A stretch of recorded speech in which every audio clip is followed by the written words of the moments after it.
on va prêcher. Donc faisons confiance à Dieu. Voilà, nous finissons aujourd'hui à 12h31 parce qu'on a eu la Sainte Seine. Faisons confiance à Dieu. Actes chapitre 27. Verset 1. Acte 27, verset 1 à 12. Donc toutes les femmes, si vous avez des trucs, vous voulez approcher, vous avez la diaconesse et tout moment. Amen. Vous n'êtes pas obligé de venir forcément directement me voir. Vous avez vos interlocutrices. Les hommes aussi, vous pouvez voir anciens. Amen. Voilà, directement. Vous n'êtes pas obligé, si je ne suis pas disponible, vous avez quelqu'un avec qui parler. Les jeunes gens aussi, vous pouvez voir Grâce. Grâce est très bien. Grâce est très bien. Donc acte 27, verset 1 à 12. Lorsqu'il fut décidé que nous nous embarquerions pour l'Italie, on remit Paul et quelques autres prisonniers à un centenier de la cohorte Auguste, nommé Julius. Nous montâmes sur un navire d'Adramite qui devait côtoyer l'Asie, et nous partîmes ayant avec nous Aristarque, macédonien de Thessalonique. Le jour suivant, nous abordâmes à Sidon, et Julius, qui traitait Paul avec bienveillance, lui permit d'aller chez ses amis et de recevoir leurs soins. Parti de là, au verset 4, nous longeâmes l'île de Chypre parce que les vents étaient contraires. Après avoir traversé la mer qui baigne la Cilicie et la Pamphylie, nous arrivâmes à Myra en Lycie. Et là, le centenier ayant trouvé un navire d'Alexandrie qui allait en Italie, nous y fit monter pendant plusieurs jours. Nous naviguâmes lentement. Et ce ne fut pas sans difficulté que nous atteignîmes la hauteur de Cnide, où le vent ne nous permit pas d'aborder. Nous passâmes au-dessous de l'île de Crète, du côté de Salmon. Nous la côtoyâmes avec peine et nous arrivâmes à un lieu nommé Beauport, près duquel était la ville de Lazée. Un temps assez long s'était écoulé et la navigation devenait dangereuse, car l'époque même du jeûne était passée. C'est pourquoi, verset 10, regardez bien le verset 10, c'est pourquoi Paul avertit les autres en disant: ô homme, je vois que la navigation ne se fera pas sans péril et sans beaucoup de dommages, non seulement pour la cargaison et pour le navire, mais encore pour nos personnes. Le centenier écouta le pilote et le patron du navire plutôt que les paroles de Paul. Et comme le port n'était pas bon pour hiverner, la plupart furent d'avis de le quitter pour tâcher la tête Phénix, port de Crète, qui regarde le sud-ouest et le nord-ouest afin d'y passer l'hiver. Verset 13, un léger vent du sud vint à souffler, et se croyant maîtres de leur dessein, ils levèrent l'ancre et côtoyèrent de près l'île de Crète. Donc nous avons dit faisons confiance à Dieu. Donc ça c'est la première partie. Regardez bien. Il se passe quoi? Il se passe que l'apôtre Paul, qui était devenu prisonnier et qui devait être envoyé à Rome, amen, est monté dans un bateau. Et quand ils sont montés dans le bateau, là c'était pas maintenant qu'ils avaient commencé la navigation, ils avaient déjà commencé. Il n'y a pas eu de problème, tout s'est bien passé. Maintenant, arrivé un moment, il y a eu de grosses difficultés, ils avançaient. Et Paul leur a dit de ne plus continuer, mais d'attendre. C'est ce qu'on voit au verset 10. C'est pourquoi Paul avertit les autres en disant: ô homme, je vois que la navigation ne se fera pas sans péril. Paul était un serviteur de Dieu. Amen. Paul était un apôtre. Paul était un homme de Dieu.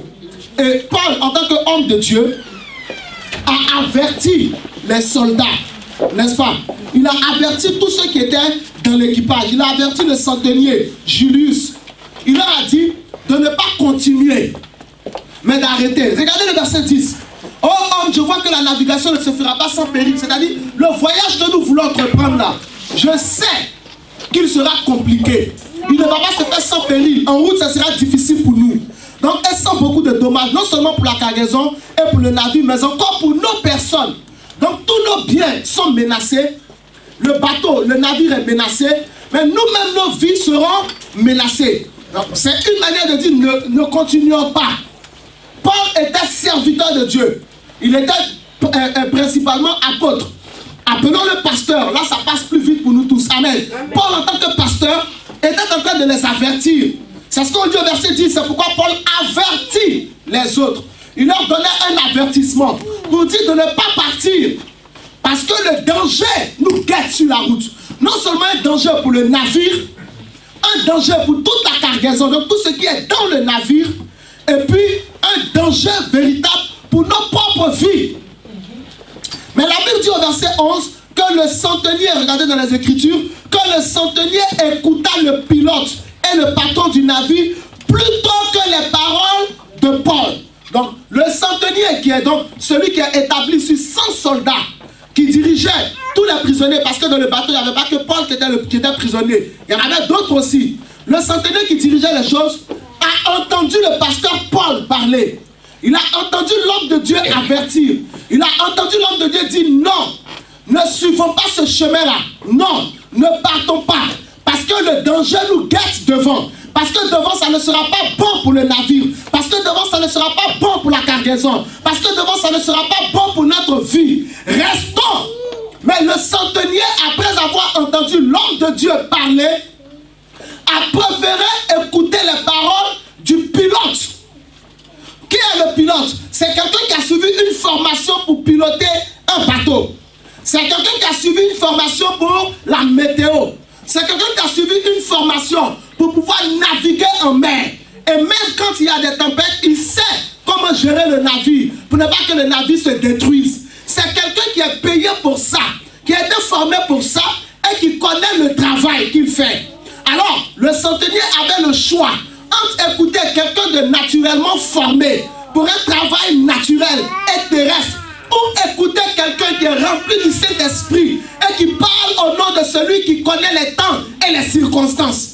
Le centenier a préféré écouter celui qui est formé sur la terre, celui qui connaît le travail de navigation, celui qui, n'est-ce pas, a une expérience dans la navigation. Il a préféré l'écouter. Et ils ont embarqué, ils sont partis. La Bible dit au verset 11 qu'il écouta plutôt les paroles, écouta le pilote et le patron du navire plutôt que les paroles de Paul. Qu'est-ce que ça veut dire?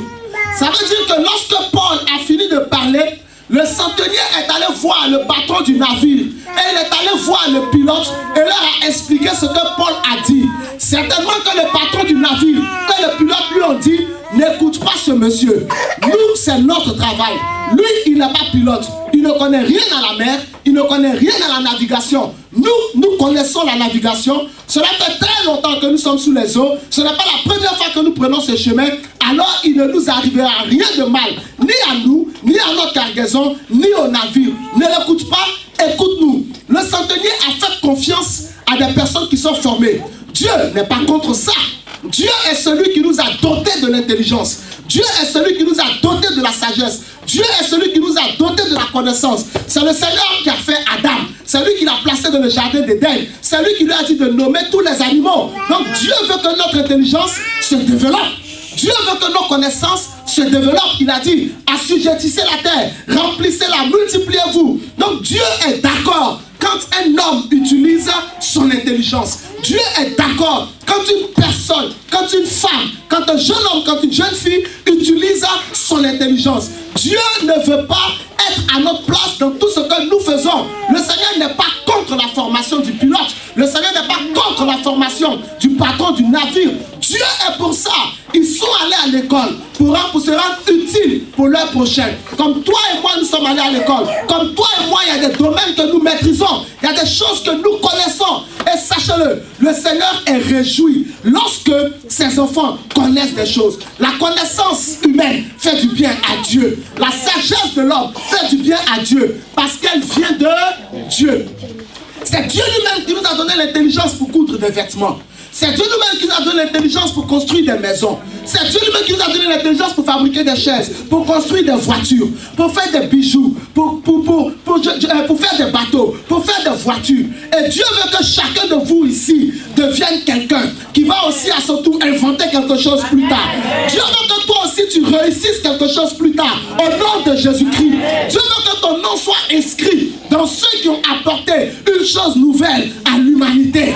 Quel que soit le domaine dans lequel tu es, le Saint-Esprit voudrait que ton intelligence serve au bien de la communauté et que toi-même aussi tu puisses en profiter. Donc, Amen. Dieu n'était pas contre les pilotes, Dieu n'était pas contre le patron du navire, mais Paul, qui est serviteur de Dieu, avertit le pilote, du moins le centenier. Il l'avertit pour dire non, je vois que ce voyage ne se fera pas sans péril pour le navire. Ce voyage ne se fera pas sans péril pour la cargaison. Ce voyage ne se fera pas sans péril pour nos personnes. Mais le centenier a préféré écouter le patron du navire plutôt que les paroles de Paul. Il arrive donc un moment où nous sommes partagés entre écouter les paroles des serviteurs de Dieu qui parlent de la part de Dieu ou écouter les paroles de quelqu'un qui connaît la vie en général. Amen. Amen. Le centenier était partagé entre faire confiance à quelqu'un qui naturellement ne connaît rien à la navigation. Parce que Paul n'était pas pilote. Le travail même de Paul, à part le travail de pasteur, c'était un faiseur de tentes. Ici, il ne s'agissait pas de faire des tentes. Il s'agissait de naviguer, de piloter un navire. Alors, le centenier devait choisir. Qui devait-il écouter? Écouter les paroles de quelqu'un qui ne connaît rien à la navigation, mais qui parle de la part de Dieu, ou de quelqu'un qui maîtrise la navigation et qui ne sait rien en ce qui concerne les choses de Dieu. Je vous l'ai dit que c'est Dieu qui nous a donné notre intelligence. Amen. Et Dieu se réjouit de voir des pilotes qui maîtrisent la mer. Il se réjouit quand il voit les hommes dans les bateaux en train de dompter la mer. Pierre était pêcheur. Amen. Amen. Jean était pêcheur. Amen. Matthieu était, comment ça s'appelle, collecteur d'impôts. Chacun avait son métier. Et le Seigneur les a appelés à le servir à temps plein. Mais chacun était doté d'une intelligence qu'il a mise au service du monde. Pierre maîtrisait le lac Tibériade. Personne ne pouvait lutter contre lui. Pierre connaissait les poissons. Mais qui se souvient, le jour où Jésus-Christ est arrivé et que Pierre et ses frères avaient pêché toute la nuit, ils n'ont eu aucun poisson. Quand Jésus est arrivé, qu'il est monté dans la barque de Pierre, lorsqu'il a fini d'enseigner depuis la barque, après il s'est tourné vers Pierre, il dit va au milieu de la mer, va en eau profonde. Pierre dit, nous avons pêché toute la nuit, comme un peu ce centenier, comme un peu ce pilote ou ce patron du navire. Je suis formé à ça. Je connais la mer, je connais les eaux, je connais même les mouvements des poissons. Bien aimé, Jésus est d'accord avec ça. Jésus n'est pas contre cela. Je sais où les poissons sont. Je sais où on peut les avoir. Si nous sommes passés toute la nuit, où les poissons ne voient pas les hommes, et où on peut facilement les attraper, ce n'est pas pendant le jour, pas les hommes, qu'on pourra facilement les attraper. Je ne pourrais pas partir en mer comme ça. Toute la nuit on a travaillé, et en plus, nous sommes à bout de souffle. Paul a dit, au verset 10, non, je vois que ce voyage ne se fera pas sans péril pour nos personnes. Mais la Bible dit que le centenier a préféré écouter le patron du navire et le pilote plutôt que les paroles de Paul. Or, quand Jésus a fini de parler à Pierre, le maître de la natation, Pierre savait nager. Quand Jésus a fini de parler à Pierre, le maître de la pêche, Pierre savait pêcher. Pierre n'était pas comme moi. Moi, je pêche à la ligne. Je prends une petite carte et puis je crie Alléluia. Pierre pêchait avec de grands filets. Pierre était quelqu'un qui dormait sur la mer. J'ai déjà vu des personnes à la pêche, aller dans des villages de pêcheurs. De loin, vous les voyez pendant la nuit. Mais quand ils traversent les eaux, c'est impressionnant. C'est des gens qui connaissent leur métier. Mais ce qui se passe, c'est que malgré notre intelligence, il arrive des moments dans notre vie où nous devons faire un choix.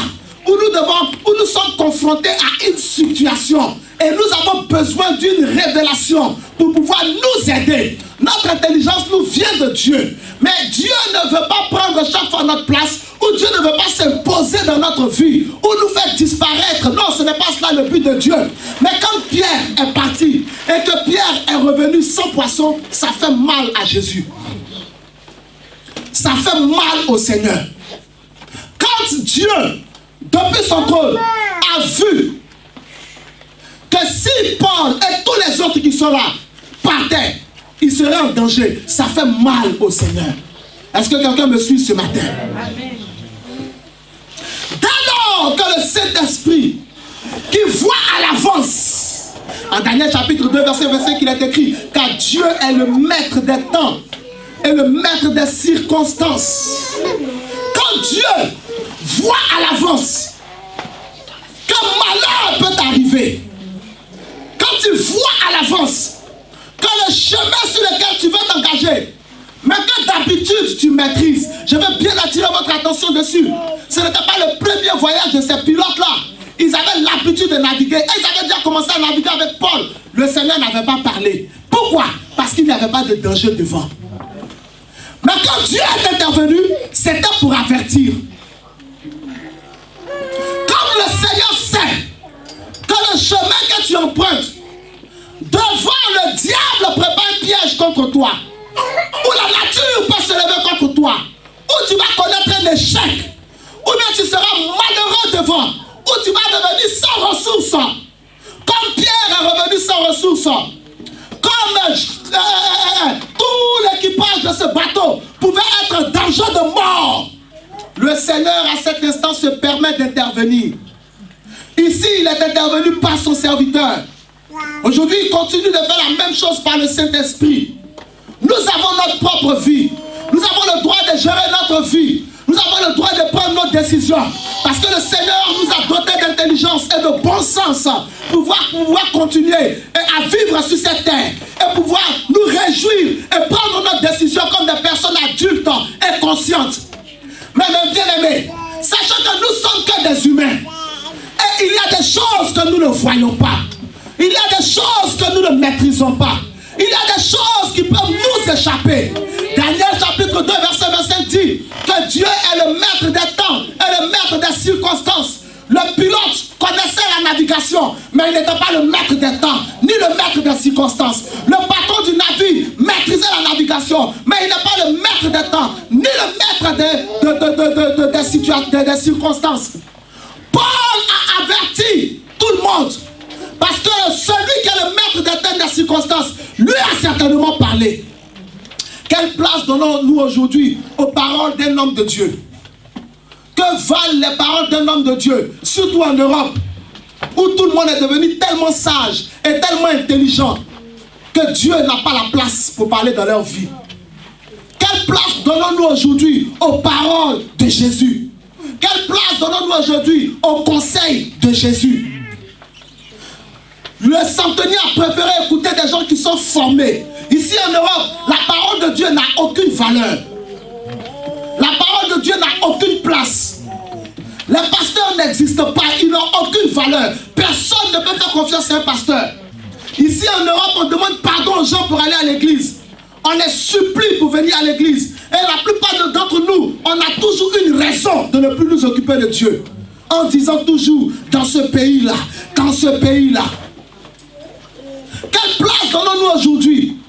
Quand nous sommes malades dans nos corps, et que le pasteur dit, si je prie, tu seras guéri. Mais la plupart d'entre nous, qu'est-ce que nous disons? Non, on va aller à l'hôpital. C'est que sur les blancs, ils connaissent leur travail. Dieu n'est pas contre les blancs. Dieu n'est pas contre les médecins noirs, parce qu'il y a aussi des médecins noirs. Il y a aussi des médecins antillais. Il y a aussi des médecins pakistanais. Tout ce que vous voulez. Dieu n'est pas contre la médecine. Mais la médecine a des limites. La puissance de Dieu n'a pas de limite. Amen. La médecine vous fait payer. À l'église, on vous guérit gratuitement. Amen. La médecine ne peut pas chasser des démons. Quelqu'un a des problèmes avec l'alcool. L'homme de Dieu va lui dire, donne ta vie à Jésus. Réponds-toi de tes péchés, parce que l'ivrognerie est un péché qui peut t'empêcher de rentrer au ciel. Si tu es rempli du Saint-Esprit, le Seigneur va chasser le démon, parce que l'ivrognerie est créée par un démon. Il dit non, je préfère aller suivre des psychologues. Ils vont m'aider. Il va aller payer des séances. Et le même, quand on va lui dire à l'église, fais une offrande, il va aller gâter le nom de l'église. Quand on va lui dire, paye la dîme, il va dire non, le pasteur là, il aime l'argent. Alors que ce qu'il va payer au psychologue est beaucoup plus élevé que la dîme qu'il aurait donnée au Seigneur. Combien d'entre nous font confiance aujourd'hui à Dieu pour conduire leur vie? Dieu ne s'immisce pas tous les jours dans nos affaires. Dieu n'intervient pas tous les jours dans notre affaire. Mais il y a des moments où son cœur lui fait mal. Voir que Grâce veut fonder sa société. Et puis les partenaires que Grâce à qui elle veut s'associer sont des personnes qui peuvent l'escroquer. Et le Saint-Esprit, connaissant le cœur des hommes, intervient pour dire, ma fille, attends, ne prends pas ces personnes pour partenaires. Elle dit, non, j'ai fait des études de marché, moi. J'ai fait le marketing, moi. Pasteur, toi, qu'est-ce que tu connais? Même si par respect, elle va pas me dire directement, pasteur, qu'est-ce que tu connais? Dans son cœur, elle va dire, toi, qu'est-ce que tu connais? Il y a Dieu, mais il y a nous-mêmes. Je sais qu'est-ce que je fais. Ces personnes ont une grande expertise dans le commerce international. Ah bah, je leur fais confiance. Alléluia. Amen. Quelle place donnons-nous aujourd'hui aux paroles de l'apôtre Paul? Quelle place donnons-nous aujourd'hui à Dieu? Quand un homme de Dieu dit non, fais ça, on fait le contraire. Parce qu'aujourd'hui, on s'en fout de ce que Dieu peut dire. C'est notre vie. On l'amène comme on veut. On est maître de notre destin. Verset 13. Et comme le porc n'était pas bon pour hiverner, la plupart fuient David de quitter pour tâcher d'atteindre Phénix. Ils sont partis malgré l'avertissement de Paul. Verset 13. Un léger vent du sud vient à souffler. En se croyant maître de leur dessein. Leur dessein ici c'est but, leur projet. Beaucoup d'entre nous se croient maîtres de leur projet. Dieu respecte ta décision. Dieu respecte ce que tu veux faire, il est d'accord. Mais quand quelque chose de mal veut t'arriver, un père conscient ne peut jamais se taire lorsqu'il voit le danger venir vers son enfant. Même si son enfant est marié et qu'il a ses enfants à lui, même s'il a son propre foyer, le père ou la mère consciente, le père symbolise ici Jésus, la mère symbolise l'église. Le père ou la mère consciente ne peut jamais se taire s'il sait que son enfant peut être en danger. Parce que même si nous grandissons, nous restons toujours des enfants. Je me souviens d'un prédicateur, il y a des années en arrière, il était vieux. Vieux. Il était vieux. Un homme de Dieu, vieux. Et il enseignait dans un séminaire de pasteur, on était parti pour écouter. Et il a dit une phrase que je ne vais jamais oublier. Il dit, vous me voyez très vieux. Mais chaque fois que Dieu me parle, il me dit, mon enfant. Nous sommes toujours ses enfants. Parce que lui, il est l'ancien des jours. Il n'a pas d'âge. Quand un père voit que danger peut arriver sur le chemin de son enfant, il se permet d'intervenir dans sa vie.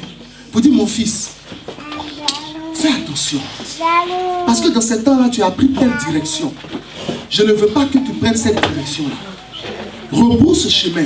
Parce que le chemin que tu as pris n'est pas un bon chemin. C'est ça l'amour d'un père. C'est ainsi que Dieu nous aime. Dieu veut intervenir. Mais la plupart d'entre nous, nous nous comportons comme ce centenier. Nous nous comportons comme ce centenier. On préfère écouter l'intelligence humaine. On préfère écouter la sagesse humaine. On préfère faire confiance à nos propres calculs. Contre lesquels Dieu n'est pas. Qui ont marché hier, mais qui risquent de ne pas marcher demain. Amen. Les calculs des pilotes étaient bons hier. Mais demain, les calculs ne seront pas bons. Alors le Seigneur se permet d'intervenir au travers de son serviteur pour dire, dis-leur que leurs calculs ont marché hier. Et vous êtes arrivés là où vous êtes aujourd'hui. Mais leurs calculs ne marcheront pas demain. Parce qu'il y a un danger qui vous guette. La Bible dit en Proverbe, chapitre 3, verset 7. Vous gardez toujours acte là. Vous marquez Proverbe, chapitre 3, verset 7. La Bible nous dit ceci. Je vais le lire avec vous. Parce que le verset est très très important. Proverbe, chapitre 3, verset 7, la Bible dit, ne sois point sage à tes propres yeux. Crains l'Éternel et détourne-toi du mal. Ne sois point sage à tes propres yeux. La Bible n'a pas dit ne sois pas sage. Mais elle dit ne sois pas sage à tes propres yeux. Il y a d'autres yeux que tu ne connais pas. Les yeux de Dieu. Ne sois pas sage à tes propres yeux. Comme si c'était la plus grande force du monde. Il y a d'autres yeux que tu ne connais pas. Il y a d'autres yeux que le centenier ne connaissait pas. Il y a d'autres yeux que le pilote ne connaissait pas. Il y a d'autres yeux que le patron du navire ne connaissait pas. Les yeux de celui qui a sauvé l'Égypte. Au temps de Joseph.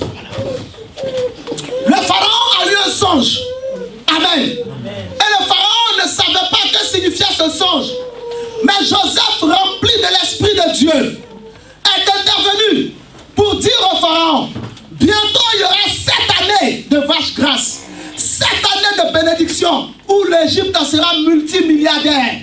Bien-aimé, en même temps que je parle d'eux, je prie que sur ta vie arrivent des années de vache grasse, arrivent des années de bénédiction sur abondance, arrivent des années de gloire et de paix au nom de Jésus-Christ de Nazareth.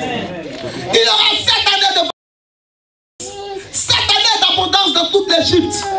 Mais le deuxième songe que tu as eu, où tu as vu les vaches maigres en train de dévorer les vaches grasses, symbolise 7 années de disette et de grande famine. Et elle sera tellement forte, cette famine, qu'elle te fera même oublier les années de vaches grasses. Alors, voici ce que je te conseille. Établis un homme rempli de sagesse sur tout ce que tu as pendant les 7 années de vaches grasses. Et qu'il mette de côté 1/3 de la récolte de l'Égypte. Ces 1/3 vous serviront à vivre lorsque la famine arrivera. Amen. Cette intelligence est venue de Dieu. Ce songe est venu de Dieu. Amen. Dieu a fait rentrer Joseph dans l'avenir de l'Égypte 14 ans en avance. Mighty God. Joseph savait 14 ans à l'avance ce qui allait arriver à tout un royaume. Un homme de Dieu, une servante de Dieu remplie du Saint-Esprit peut avoir la grâce de connaître ton avenir par le Saint-Esprit. Alors l'avertissement de Paul n'était pas un avertissement charnel que gagnerait Paul, qui lui-même a besoin de partir à Rome pour témoigner de Jésus, a dit ne continuons pas. Alors que c'est lui-même qui a dit je veux aller à Rome par Dieu. Que gagnerait un homme de Dieu à venir se mêler des affaires qui ne le regardent pas? Va gagner quoi? À dire à quelqu'un, donne ta vie à Jésus, viens à l'église pour écouter la parole de Dieu. Mais la parole de Dieu, pratiquement, je gagne quoi? Si moi-même j'ai cru, je peux me contenter de ma propre vie spirituelle. Mais si ce n'est pas parce que Dieu vous aime, est-ce qu'il peut faire quel travail? N'est-ce pas par amour que Dieu veut intervenir dans notre vie? Alors, qu'est-ce que nous faisons nous? Faisons-nous ce que le centenier fait? Qu'est-ce que la plupart d'entre nous faisons aujourd'hui? La plupart d'entre nous faisons ce que le centenier fait. On gère notre vie comme nous-mêmes nous voulons. Dieu n'a pas de place pour ses conseils. Nous sommes devenus beaucoup trop intelligents. Proverbe chapitre 3 dit, verset 7, ne sois pas sage à tes propres yeux, mais crains l'Éternel et détourne-toi du mal. La sagesse de tes propres yeux peut te conduire à faire le mal. Ça peut te conduire dans le péché. Amen. Amen. Mais quand le Pharaon a écouté Joseph, l'Égypte a été sauvée. Amen. Alléluia. Amen. Quand on revient toujours dans Actes chapitre 27, on prend le verset 14 à 20. Mais bientôt un vent impétueux qu'on appelle Euraclion se déchaîna sur l'île. Le navire fut entraîné sans pouvoir lutter contre le vent. Et nous nous laissâmes aller à la dérive. Nous passâmes au-dessous d'une petite île nommée Clauda. Et nous eûmes de la peine. Regardez les malheurs qui arrivent. Quand vous écoutez le pilote, suivez avec moi. Et nous passâmes au-dessous d'une petite île nommée Clauda. Et nous eûmes de la peine à nous rendre maîtres de la chaloupe. Après l'avoir hissé, on se servit des moyens de secours pour ceindre le navire. Et de la crainte de tomber sur la Syrte, on abaissa le voile. C'est ainsi qu'on se laissa emporter par le vent. Verset 18. Comme nous étions violemment battus par la tempête, le lendemain on jeta la cargaison à la mer. Et le troisième jour, nous y lançâmes de nos propres mains les agresses du navire. Le soleil et les étoiles ne parurent pas pendant plusieurs jours. Et la tempête était si forte que nous perdîmes enfin toute espérance de nous sauver. Voici pourquoi Dieu a averti tout l'équipage par Paul. Pour ne pas que ça arrive. Si Dieu se mêle de ta vie, c'est pour ne pas que le verset 20 t'arrive. Et le soleil et les étoiles ne parurent pas pendant plusieurs jours. Et la tempête était si forte que nous perdîmes enfin toute espérance de nous sauver. Dis avec moi, si Dieu, je ne t'ai pas entendu, si Dieu se mêle de ma vie, c'est pour éviter que le verset 20 m'arrive. Yes. Il ne veut pas que le verset 20 arrive dans ta vie, que tu perdes espoir de réussir, qu'on prenne tout ton argent alors que c'était tes économies, que ton cœur soit brisé et abattu, que tes enfants se retrouvent avec toi à la rue parce que tu n'auras pas écouté l'avertissement du Seigneur. Il ne veut pas que le verset 20 arrive. C'est pour cela qu'il se permet d'intervenir dans ta vie pour dire fais ceci ma fille, fais cela, mon fils. Marche comme ceci, mon fils. Marche comme cela, ma fille. La Bible dit qu'on l'appellera admirable, virgule, conseiller. Il est celui qui donne de bons conseils. Il est celui qui donne les meilleurs conseils. Regardez dans quel péril ces gens se sont retrouvés. Regardez dans quelle situation désastreuse dans laquelle les gens se sont trouvés. Aujourd'hui, les gens attendent d'être dans les malheurs pour venir à l'église. Ils attendent d'être au bout du rouleau pour venir à l'église. Il faut une bonne chose. Parce que tant que tu es vivant, le Seigneur t'attend encore. Amen. Mais ce n'est pas une bonne idée. Pendant que vous êtes en bonne santé, pendant que vous êtes en bon point, donnez votre vie au Seigneur pleinement. Tu n'as pas besoin d'attendre le verset 20 pour comprendre que Dieu avait raison. À quoi ça va te servir d'avoir perdu ta maison, d'avoir perdu ton foyer, d'avoir perdu tes enfants, d'avoir perdu ton travail, d'être à la rue? C'est là maintenant l'église va chercher un frère pour t'héberger. Ma soeur, viens, on va t'héberger en attendant que Dieu te restaure. Moi, dans ma marche chrétienne, il y a un cantique que je n'aime pas. Le cantique est bon. Mais je me dis que dans la vie, on doit le chanter une seule fois. Et repartir à zéro. Et revenir en héros. Une seule fois, ça suffit. Mais si tous les jours, tu dois chanter et repartir à zéro. Et revenir en héros, franchement, c'est pas la peine. Dis avec moi, Seigneur, je refuse ce matin le verset 20. Yes. Le verset 20 est la vie de beaucoup de gens aujourd'hui. Ils attendent d'être malheureux. Ils attendent d'être près de la mort, près du tombeau. Ils attendent d'être au chômage. Ils attendent d'avoir tout perdu. C'est là ils vont venir devant le pasteur. Papa, si je t'avais écouté, oui. Si tu m'avais écouté, nous tous on serait en train de se réjouir aujourd'hui. Tu as préféré t'écouter toi-même. C'est moi maintenant qui vais prier encore. Amen. Tu penses que moi, Dieu m'a appelé à souffrir seulement? Il y a des temps aussi je dois me réjouir. Écoute Dieu, on va se réjouir. Tu t'es écouté toi-même. Tu as écouté le pilote. Tu as écouté le patron du navire. Maintenant, c'est chaud. Tu ne vas pas vers le patron du navire. Hein? C'est vers moi que tu n'as pas écouté que tu viens. Mais comme ce travail de pasteur, c'est travail de pasteur, on va faire comment? On prie quand même. Ça nous fait mal. Mais on va prier quand même. Quand à l'église, on vous dit de payer vos dîmes, vous pensez que c'est contre vous. C'est pour vous. La dîme protège des malheurs et des malédictions. La dîme protège des maladies. Remarquez qu'il y a des gens qui ont toujours dans leur famille des gens qui sont malades. Les enfants tombent malades. Tout le monde passe aux lunettes. Tout le monde passe aux appareils dentaires. Tout le monde passe à quoi? Moi, je ne suis pas expert en maladie, je suis expert en guérison. Donc, je ne peux pas citer toutes les maladies. Il y a toujours quelqu'un qui est malade. Il y a toujours des dépenses imprévues. Et l'argent pour lequel on a travaillé disparaît la plupart du temps. C'est un esprit qui fait ça, ça s'appelle le dévoreur. Et le dévoreur ne peut être chassé par aucune prière. C'est pourquoi Dieu a donné le secret. Mais il y a des gens, ça là, ça les énerve. Vous pensez qu'à l'église, quand on donne l'argent, c'est pour le bien de qui? C'est pour votre propre bien. Dieu est au ciel, il ne mange pas. Que va-t-il faire avec ton argent? Mais pour que toi-même, demain, tu puisses construire une maison, il te dit, mets-toi à l'abri. Vous comprenez la sagesse de Dieu? Pour que toi-même, demain, les impôts ne lavent pas ton argent. Parce qu'ici en France, on travaille finalement. Je refuse ça dans notre vie au nom de Jésus. Mais beaucoup travaillent pour payer les impôts. C'est pour ça que beaucoup sont devenus escrocs. Il faut de fausses déclarations d'impôts. Pourquoi? Parce que la France taxe les gens tellement horriblement. Tu te demandes même, celui qui calcule l'impôt là, est-ce qu'il a un cœur dans sa poitrine? Quand tu vois quelqu'un qui a touché 1000 € par mois et qui le taxe à 1000 €, mais il va enlever où les 1000 €?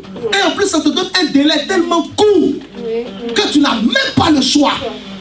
S'il y a des gens à qui il ne faut jamais avoir affaire en Europe, c'est le fisc. Parce qu'ils ont le droit de mettre la main sur tout ce qui t'appartient. Moi-même, ce que je vous dis, ça nous est arrivé à maman et moi. Une année, on avait économisé 2000 € à côté.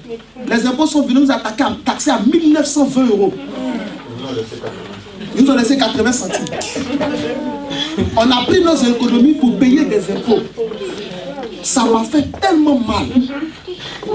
Ça, franchement, je vous dis, ça m'a fait mal. Alors je me suis dit, mais comment dans ce pays les gens peuvent-ils s'en sortir avec un système fiscal si méchant, où on voit des vieux qui témoignent à la télévision, ils sont à la retraite et encore ils sont imposables. Alors, Dieu ne va pas venir détruire la France pour que nous soyons heureux. C'est notre pays. D'ailleurs, moi-même maintenant, je suis français. Je suis obligé même de payer un impôt pour que mon pays se porte bien, pour qu'on puisse payer construire des crèches. Amen. Mais Dieu a une sagesse au-delà des hommes. Et comme nous on paye nos dîmes, moment qu'elle paye sa dîme, il y a toujours une ouverture. Amen. Il y a toujours quelque chose. Il y a toujours une semence. Comment ça se fait? Souvent on ne sait même pas. Amen. Regardez l'église, regardez. Tout ce qui est acheté là, aucun fidèle ici n'a été taxé. C'est vrai ou vrai ou faux? Qui cotise pour payer la salle? Personne. On paye la salle 780 € par mois. Mais personne ici ne cotise. On ne s'est jamais mis sur cette chaire pour dire venez cotiser, c'est le temps de la salle. Ça se fait. Hein? Je ne suis pas contre ça. Chacun de nous a sa foi et sa révélation. Donc je ne suis pas contre ça. Mais ici, on n'a jamais fait. On est dans cette église depuis le mois de décembre 2015.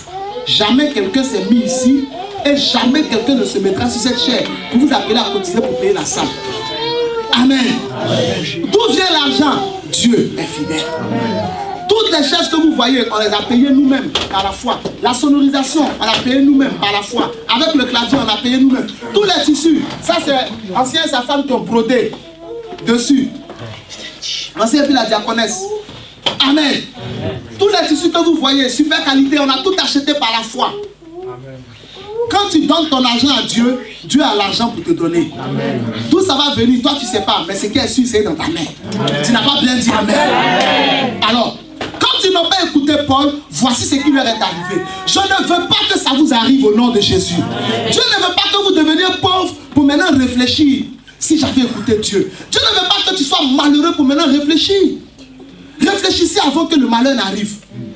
C'est mieux, non? Quand on dit à un enfant, voilà le type qui est assis là. Je lui ai dit hier, ne cours pas. Il a couru, il est tombé, il s'est blessé. Bon, il me montre. Je lui ai dit, est-ce que je ne t'avais pas dit, ne cours pas? Vous comprenez? Donc, la plupart du temps, c'est comme ça que nous nous comportons avec Dieu. Il dit, ne cours pas. On court. Quand on se blesse, on vient à l'église. Le pasteur te regarde. Est-ce que je ne t'avais pas dit ne cours pas? Papa, tu m'as dit, mais... Hey, ma fille. Maintenant, on fait quoi? Je suis venu pour qu'on prie.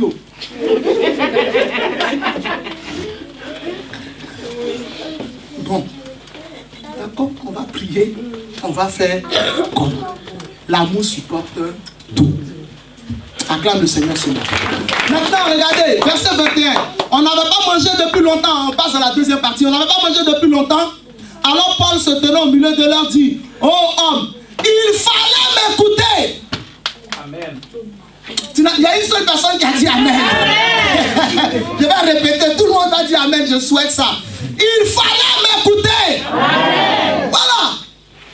Oh homme, il fallait m'écouter et ne pas partir de Crète, afin d'éviter ce péril et ce dommage. Pourquoi croyez-vous que le Saint-Esprit donne ce message ce matin? C'est parce que vous êtes sur la bonne, vous êtes sur une voie.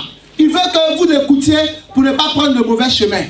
Cela, ils auraient dû attendre jusqu'à ce que Dieu dise partez. Parce que Dieu connaissait la tempête à l'avance. Qui a calmé la tempête lorsque les disciples étaient dans la barque? C'est Jésus. Il s'est levé, il a dit tais-toi. Ce n'est pas calcul de navigation qui calme tempête que le diable envoie. Votre sagesse a des limites. Je vous promets, votre sagesse ne peut pas contrecarrer un démon. Votre ennemi, le diable, rôde comme un lion rugissant, cherchant qui dévorer. Votre sagesse ne peut pas le calmer. Je vais calculer comme ça, je vais calculer comme ça. Ça ne peut pas marcher. Mais quand Dieu soutient ta sagesse et ton calcul, le diable est vaincu. Amen. Oh, homme, fallait m'écouter. Je ne vais pas prendre l'exemple sur le nom de quelqu'un ce matin. Maintenant, c'est ce que je vous ai dit tout à l'heure. Paul est fâché. Mais le travail de pasteur, c'est le travail de pasteur. Il va quand même donner le conseil. Vous voyez comment Dieu est patient. Malgré nos erreurs, il est patient. Mais moi, je vais vous donner un conseil ce matin. Dieu préfère les gens qui obéissent vite que les gens qui sont lents à obéir. Je vous le conseille. Voulez-vous connaître la gloire? Obéissez vite. On vous a dit ça, faites en même temps. Sinon, si vous ne faites pas, que c'est gâté, vous revenez. Il vous attend, hein, mais qui perd? C'est quand tu es sur le bord de la route que maintenant tu appelles l'assurance.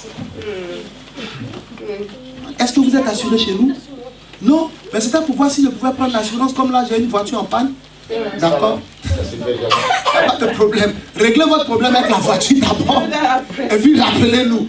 Mais quand on s'entend, te disait assure ta voiture. Tu dis non, ils vont prendre mon argent cadeau. C'est à cause de ce genre de temps-là. Pour qu'au moins on puisse te dépanner. Prends l'assurance avec Jésus. Ah, acclame-le ce matin. Verset 22. Maintenant, je vous exhorte à prendre courage. Car aucun de vous ne périra. Et il n'y aura de perte que celle du navire. Vous voyez? Amen. Dieu ne voulait même pas qu'une seule chose soit perdue. Mais cette fois-ci, c'est tellement dramatique. Il dit, il sauve la vie des hommes, ils vont perdre le navire. C'est comme ça, d'autres peuvent perdre leur foyer, mais eux-mêmes, ils ne meurent pas. Certains peuvent perdre leur maison, eux-mêmes, ils ne meurent pas. Parce que ta vie vaut plus que le vêtement. Amen. Donc Dieu même préfère que tu perdes ton travail et que tu restes en vie. Amen. Pour pouvoir retrouver un travail, plutôt que tu partes en prison. Amen. Donc il peut faire le miracle pour ne pas qu'on te condamne. Amen. Qu'on te mette en liberté, mais tu as perdu tous tes biens. Amen. Il y a des miracles comme ça. Mais ce n'est pas ce genre de miracle-là que Dieu veut pour vous. Le miracle que Dieu veut pour vous, vous savez c'est quel miracle? Où le navire reste intact. Amen. Où la cargaison reste intacte. Amen. Et où vous-même vous restez intact. Amen. Tu n'as pas bien dit Amen. Amen. Maintenant, regardez le verset 23. Pourquoi en fait Paul leur avait parlé? Regardez le verset 23. Un ange du Dieu à qui j'appartiens et que je sais m'est apparu cette nuit. Et m'a dit, Paul, ne crains point. Il faut que tu comparaisses devant César. Et voici, Dieu t'a donné tous ceux qui naviguent avec toi. C'est pourquoi, ô homme, rassurez-vous. Car j'ai cette confiance en Dieu qu'il en sera comme il m'a été dit. Mais nous devons échouer sur une île. Donc Paul leur annonce maintenant d'avance là où ils vont terminer leur course. Vous voulez qu'on vérifie ça ou pas? Amen. Amen. On va vérifier pour voir. Prenez chapitre 28 en tout. Chapitre 28. On va voir si ce que Paul a dit est arrivé. Chapitre 28 verset 1. Une fois hors de danger, nous reconnûmes que l'île s'appelait Malte. Ce que Paul a dit, c'est ce qui s'est accompli. Ce que les pilotes ont dit, ce que le patron du navire a dit, ça ne s'est pas accompli. Mais c'est ce que Paul, qui n'a pas été formé à la navigation, a dit, qui s'est accompli. Regardez, il y a des moments où, acte 28, verset 1. Et nous reconnûmes que l'île sur laquelle nous sommes arrivés s'appelait Malte. Chapitre 27, il a dit quoi? Mais nous échouerons sur une île. Et chapitre 28, ça s'est accompli. Il y a celui qui avait fait la formation, mais dont les calculs n'ont pas marché. Il y a celui qui n'a pas fait la formation, mais dont les prédictions ont marché. Amen. Ah. Quand Dieu parle, sa parole s'accomplit toujours. Amen. Si Dieu parle sur ta vie, c'est pour ton propre bien. Quand Dieu dit éduquez vos enfants dans les voies du Seigneur, c'est pour votre propre bien. Si vous voulez éduquer vos enfants uniquement selon la loi de France, vous allez faire de petits monstres. Vous aurez vos enfants qui vont vous envoyer au tribunal demain parce que vous leur avez refusé le goûter. La loi, en ce qui concerne l'éducation des enfants, est faite pour diviser les parents avec les enfants. Je ne soutiens pas cette loi. Ils ont un mauvais système d'éducation. Voulez-vous qu'un jour vos enfants vous emmènent dans la maison de retraite? Ah, mais c'est comme ça ils sont éduqués. Ici, les enfants ne respectent pas les parents. Un enfant peut insulter sa mère. Et des parents aujourd'hui qui sont chrétiens qui ont peur de leurs enfants. Ah, ici, l'enfance, là, tu ne peux pas parler. Oh, hein? Pourquoi je ne peux pas parler? Pourquoi mon propre enfant, si quelqu'un est fâché, qui vient me prendre et qui le dit, mais chez moi, c'est moi qui suis le patron. Amen. Et quand je dis à mon enfant, fais ça, il fait. Ce n'est pas l'assistance sociale qui a mis mon enfant au monde. Si ça ne lui plaît pas, qu'elle vienne le prendre et puis qu'elle parte avec lui. Mais on va voir si elle pourra le supporter. Quelqu'un ne connaît pas plier des gens. De façon, je vais la lier. Est-ce que tu as compris ce qu'elle dit? Elle-même. Elle va revenir avec l'enfant. Prenez votre enfant. C'est votre enfant. Chacun sait ce qu'on peut lui faire. Moi, on ne peut pas me faire tout ce qu'on veut. Parce que tout ce que je lierai sur la terre sera lié dans le ciel. Et tout ce que je délierai sur la terre sera délié dans le ciel. Yes. Soyez dans le camp de Pharaon qui avait écouté en son temps Joseph. Ne soyez pas dans le camp du centenier qui a écouté le pilote et le patron du navire. Vous êtes des enfants de Dieu. Faites confiance à la Bible. Faites confiance au Saint-Esprit. Et faites confiance à l'homme de Dieu. Quel intérêt moi j'aurais à te mentir? Moi-même, je suis déjà habitué à la souffrance. Oui, quand j'ai été formé pour devenir pasteur, le Seigneur m'a maintenu souvent dans des temps où je portais les mêmes vêtements pendant des mois. Il m'a fait ça. J'ai porté paire de souliers avec pointe dedans. Je marchais comme ça pour aller prêcher. Oui, il m'a fait ça. Donc, ce n'est pas ton argent qui m'intéresse. C'est ton âme qui m'intéresse. Mais en même temps, ce n'est pas parce que toi tu n'es pas d'accord que je ne vais pas prêcher la parole de Dieu. Non, même si ça te fait mal, je vais te dire. C'est l'amour. Dis à ton voisin, il va nous dire quand même. C'est l'amour. Alléluia. Amen. Regardez bien, je vais vous lire des passages dans Ésaïe. Sur Dieu. Prenez Ésaïe 43. Sur Dieu, des passages dans Ésaïe. Rapidement, on a pratiquement fini. Est-ce que ce message vous bénit ce matin? Amen. Wonderful. Amen. On a une nouvelle personne parmi nous. Hein? Amen. Non, tu ne peux pas partir vers elle. Regarde-les puis souris un peu. Regarde-les puis souris. Elle ne peut pas regarder. Tu es béni, ma fille. Bonne arrivée. Tu es venu dans le message. Je ne pouvais pas arrêter. Sinon, on allait t'accueillir. Mais tout à l'heure, tu vois, on va se venger sur toi. On va bien t'accueillir. Ésaïe chapitre 42. Pardon, 43, merci. Verset 10. Je vous lis un passage sur Dieu. Regardez ce que Dieu dit de lui-même. Vous avez trouvé? Amen. Il dit, vous êtes mes témoins, dit l'Éternel. Vous et mon serviteur que j'ai choisi, afin que vous le sachiez. Que vous ne croyez et compreniez que c'est moi. Avant moi, il n'a point été formé de Dieu. Et après moi, il n'y en aura point. C'est moi. Amen. Moi qui suis l'Éternel. Et après moi, il n'y a point de sauveur. C'est moi qui ai annoncé. C'est moi qui ai sauvé. Et prédit. Ce n'est point parmi vous un Dieu étranger. Vous êtes mes témoins, dit l'Éternel. C'est moi qui suis Dieu. Je suis le commencement. Et nul ne délivre de ma main. J'agirai. Qui s'y opposera? Regarde Ésaïe, prends chapitre 44, verset 6 à 8. Ésaïe toujours, chapitre 44, verset 6 à 8. C'est bon? Amen. Ainsi parle l'Éternel, roi d'Israël et son rédempteur. L'Éternel des armées, je suis le premier et je suis le dernier. Amen. Et en moi, il n'y a point de Dieu. Verset 7. Qui a comme moi fait des prédictions? Qui le déclare et me le prouve? Depuis que j'ai fondé le peuple ancien, qu'ils annoncent l'avenir et ce qui doit arriver, n'ayez pas peur et ne tremblez pas. Ne te laisse pas dès longtemps annoncer et déclarer, vous êtes mes témoins. Amen. Y a-t-il un autre Dieu que moi? Il n'y a pas d'autre rocher. Je n'en connais point. Amen. Amen. Est-ce que j'ai trouvé encore un autre passage? On termine avec Proverbe chapitre 16, verset 1-3. Ok. Et c'est terminé. Proverbe chapitre 16, verset 1 à 3. Vous voyez ce que Dieu dit? Lui seul peut annoncer l'avenir avec précision. Et c'est lui qui accomplit l'avenir qu'il a annoncé. Faites confiance à Dieu. Faisons confiance à Dieu pour notre vie. Proverbe chapitre 16, verset 1 à 3. Je lis, c'est bon? Les projets que forme le cœur dépendent de l'homme. Donc Dieu veut que vous ayez des projets. Un être humain normal qui n'a pas de projet, c'est pas bon. Un être humain normal doit avoir des projets. C'est vrai ou pas? Tu dois avoir des projets. Et regardez ce que la Bible vous dit. Pour vous montrer, Proverbe 16, verset 1 à 3. Pour vous montrer à quel moment Dieu intervient. Quand nous avons nos projets pour notre vie. Verset 1. Les projets que forme le cœur dépendent de l'homme. Mais la réponse que donne la bouche vient de l'Éternel. Donc j'ai mes projets. Je vais voir mon pasteur. Voici mon projet. Je parle avec le pasteur pour qu'il consulte Dieu. Qui consulte la parole de Dieu pour voir qu'est-ce que le Saint-Esprit me dit. Je rentre à la maison, Je présente, est-ce qu'on m'écoute? Est-ce qu'on m'écoute? Je suis en train d'expliquer ce passage, elle est très important. Je reprends. Les projets que forme le cœur dépendent de l'homme. Donc j'ai dit que vous devez avoir vos projets. Comme les navigateurs avaient leurs projets. Dieu était pour ça. Mais la réponse que donne la bouche vient de l'Éternel. Donc ils avaient leur projet, quitter Crète maintenant. Mais la réponse est venue de Dieu. Pour dire à Paul de dire de ne pas partir. Ils n'ont pas écouté la réponse. C'est l'erreur qu'ils ont commise. Alors ce matin, le Seigneur te dit, tu dois avoir des projets. Si tu n'as pas de projet, c'est que tu n'es pas un être humain normal. Tu dois avoir des projets. Maintenant, quand tu as des projets, viens voir ton pasteur. C'est pourquoi ils ont mis Paul en avant par le Seigneur.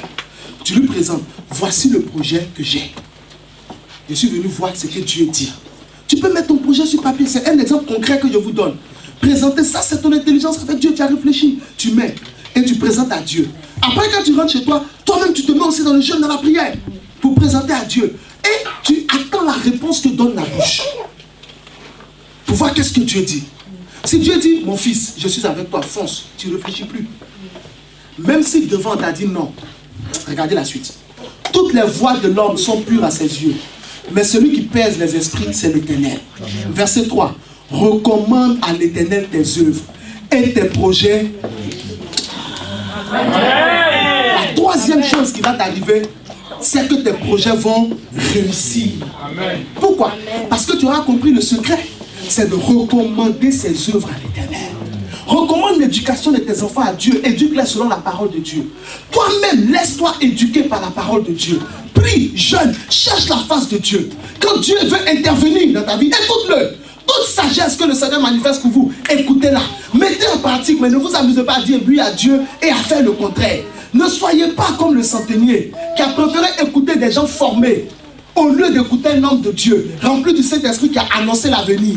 N'attendez pas que Acte 27, verset 20 vous arrive, que vous désespériez de vivre, parce qu'il y a une bonne nouvelle pour vous, en Proverbe chapitre 16. Recommande tes œuvres à l'Éternel, et tes projets réussiront. Est-ce que tu peux commencer à parler à Dieu? Je dis, recommande tes œuvres à l'Éternel, et tes projets réussiront.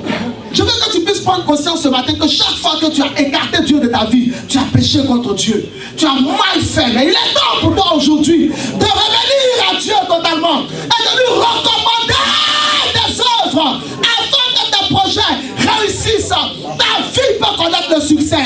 Ta vie peut connaître le succès. Tes études peuvent connaître le succès. Tu peux avancer et être béni et être heureux. Mais le temps est arrivé où tu dois faire intervenir Dieu. Où tu dois faire intervenir Dieu. Thank you, Holy Spirit. Parle à Dieu, parle à Dieu, parle à Dieu. Parle à Dieu, parle à Dieu. Parle à Dieu au nom de Jésus-Christ de Nazareth. Parle à Dieu au nom de Jésus-Christ de Nazareth. Parle à Dieu au nom de Jésus-Christ de Nazareth. Parle à Dieu au nom de Jésus-Christ de Nazareth.